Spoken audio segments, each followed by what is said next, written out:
Hello class 7. Today we will do chapter 5, and we have already seen that who are the Arabs and what was the lifestyle of the Bedouins. We have seen that these Arabs were nomadic people and the Bedouins had no proper culture and civilization of their own. They were also nomadic people, and we will see in this chapter how Islam rose, how the birth of Islam occurred, and how it spread to other region. So today we will do the rise of Islam. There we will see the early life of Muhammad. So in early life of Muhammad, when we do there, we will see that Muhammad was the first and the only prophet of Islam. He was the founder of Islam religion, and he is considered as the first and the only prophet of Islam. So what we see that in 570 AD, it was in 570 AD, that the Arab Bedouins were so backward even during that time that their lifestyle was very primitive and they were living a nomadic lifestyle. In India during that time, we can give the reference of Harshavardhana and his Pushyavuti dynasty that was rising to power, and we see that they are setting up a kingdom, an empire. But when in India they are setting up an empire and they are fighting for gaining political power, in Arabia the condition is completely opposite. There they don't have any concept or idea about the empire, and their lifestyle is fully primitive, and they were nomadic people roaming from one place to another, collecting their food and livelihood. In this time, 570 AD, Muhammad was born.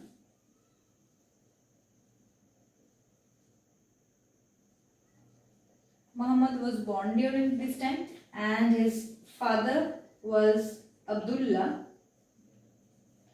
who died before Muhammad's birth. So even before Muhammad was born, his father Abdullah died. So few months before Muhammad's birth, his father died. So Muhammad never saw his father. His mother was Amina.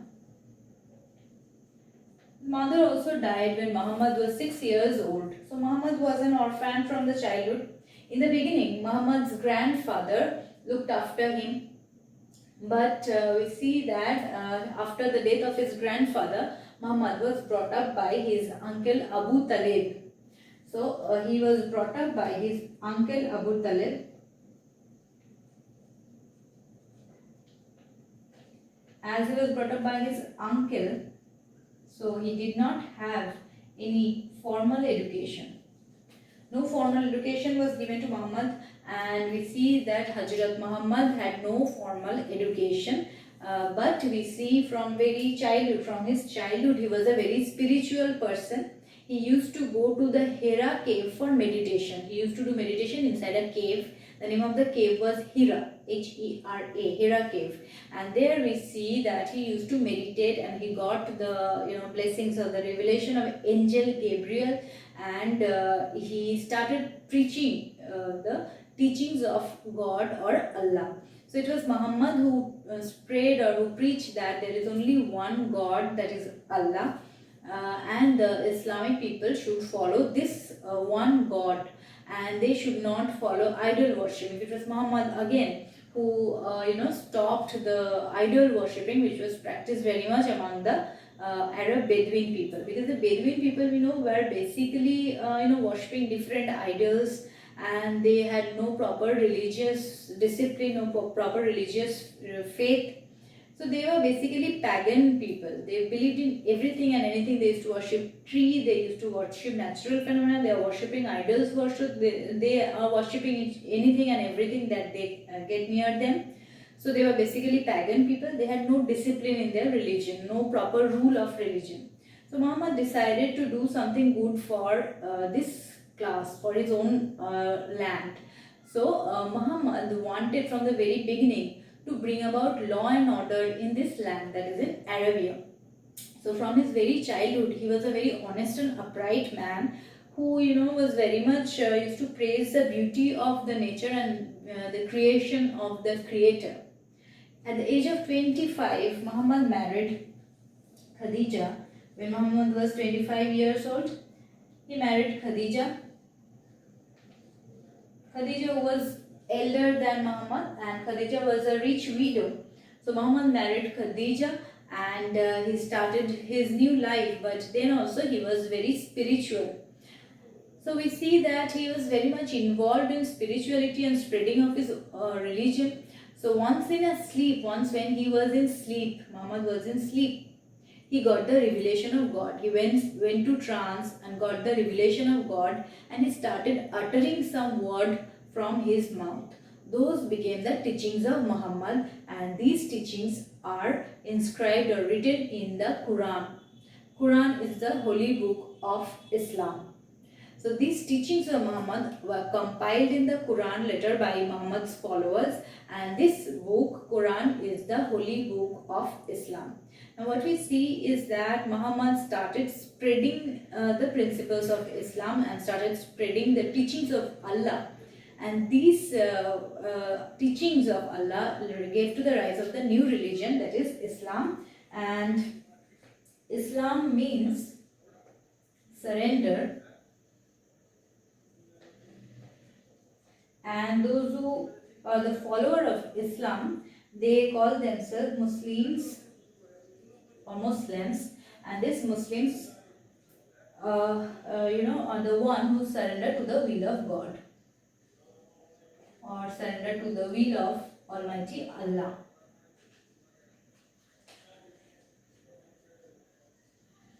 Allah or the God. Allah is the God of the Muslims. So they believe that there is only one God, that is Allah the Great, Allahu Akbar, that means Allah the Great. Allah is the only God.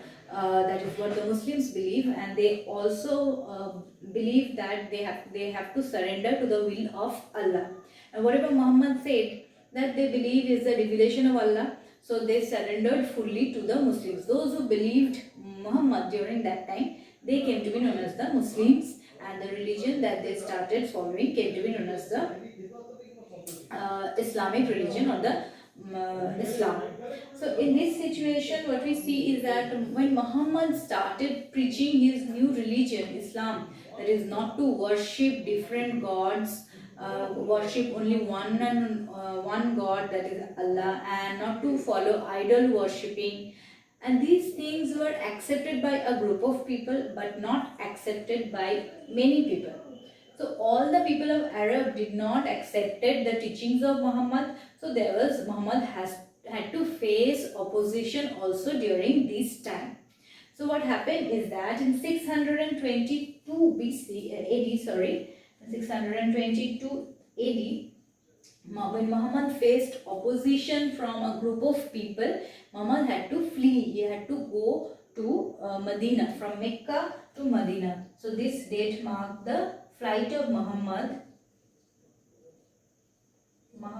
flight. That is, Muhammad had to flee from Mecca to Medina. This date is very important. That is, Muhammad's flight from Mecca to Medina came to be known as the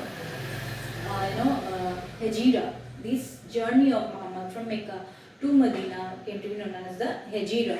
And from this date, we see that the Islamic calendar, the Hijra era started, or the Islamic calendar started. That is 622 AD in English calendar is equivalent to 1 according to the Hijra era. That is according to Islamic calendar. And Muhammad had to flee from Mecca to Medina because he faced huge opposition from the people of Mecca. In Medina, however, he was very much accepted by many people, and from there he started his journey of spreading Islam.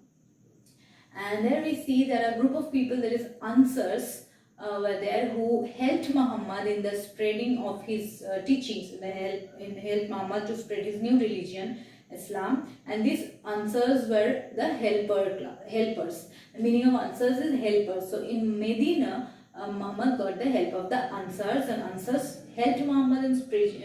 Ansars meaning is helper. So this class of people, the Ansars, the group of people who helped Muhammad to spread or preach his new religion, became the supporter of Muhammad. and thus we see started the new journey of Muhammad, or the new beginning of a new religion, that is Islam. So this is how Muhammad started his journey. This is the early life of Muhammad, and now Muhammad, we know, is the only one and only prophet of Islam. After Muhammad, whoever became the leader of this Islamic community, they came to be known as the Caliph. Muhammad was the only prophet. So this is how Muhammad rose to power, and this is how the early life of Muhammad. He was very spiritual from the very childhood, this we should remember, and he used to go to the Hira cave for meditation every day. It is there in the Hira cave that he got his revelation, that you have to remember. Apart from these, the other things are that is his flight from Mecca to Medina in 622 AD marked an important date. So Muhammad started a new religion, Islam, which means surrender to the will of God, and those people who surrendered to the will of God came to be known as the Muslims, or the follower of Muhammad.